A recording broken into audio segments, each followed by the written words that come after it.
kita ingin membahas tentang materi keterbagian dari mata kuliah teori bilangan.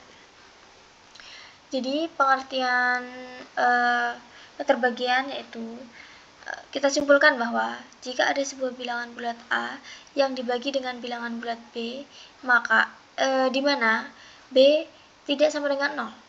Hasil dapat berupa atau bukan bilangan bulat. Misalnya nih, 8 dibagi habis 24.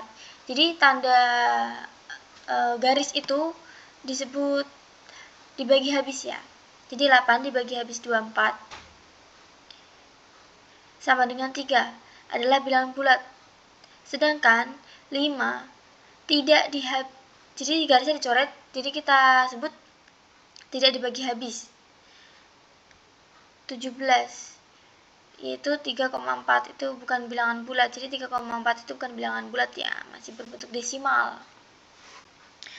Jadi kita simpulkan bahwa 24 dibagi 8 itu menghasilkan 3.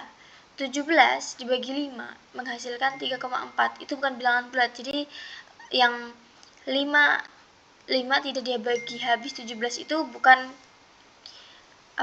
bukan keterbagian gitu ya guys.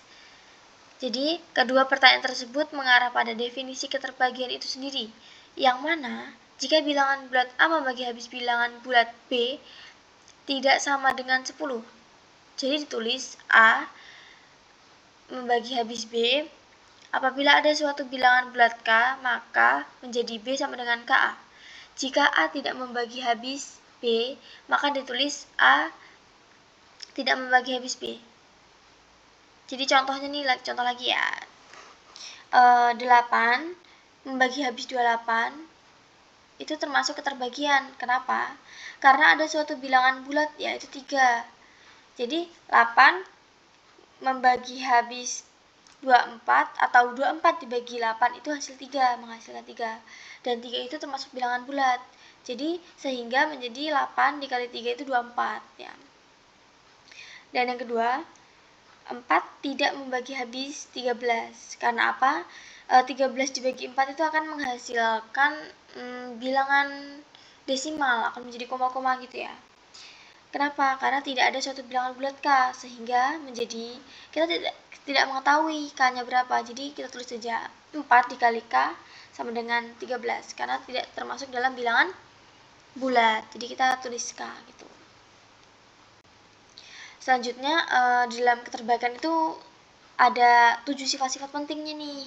Yang pertama, jika A membagi habis B dan B membagi habis C, maka A juga membagi habis C. Itu termasuk sifat transitif ya.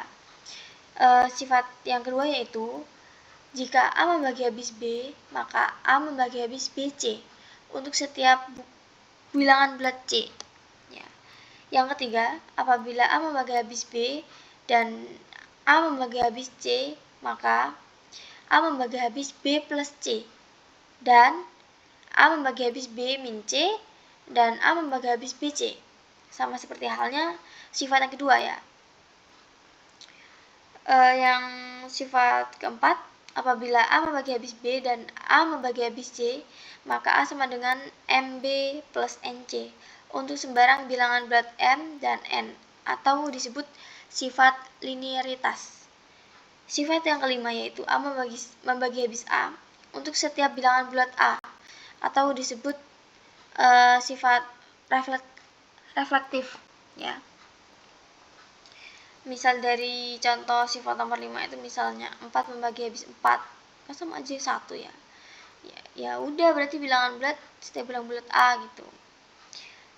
Untuk sifat yang keenam, jika A membagi habis B, maka MA membagi habis MB untuk setiap bilangan bulat M. Dan sifat yang ketujuh yaitu sifat terakhir, jika MA membagi habis MB dengan M tidak sama dengan 0, maka A membagi habis B. Jadi yang sifat terakhir ini hanya ditambahin bilangan bulat positif M ya. Jadi kita dapat simpulkan bahwa MA membagi habis MB, kita simpulkan bahwa menjadi A membagi habis B. Jadi M itu sama-sama, tidak usah ditulis, atau ada membentuk soal nantinya, itu sama aja jawabannya nanti yang A membagi habis B. Ya. Sekian itu penjelasan dari materi keterbagian dari saya kira cukup. Saya akhiri. Saya ucapkan terima kasih.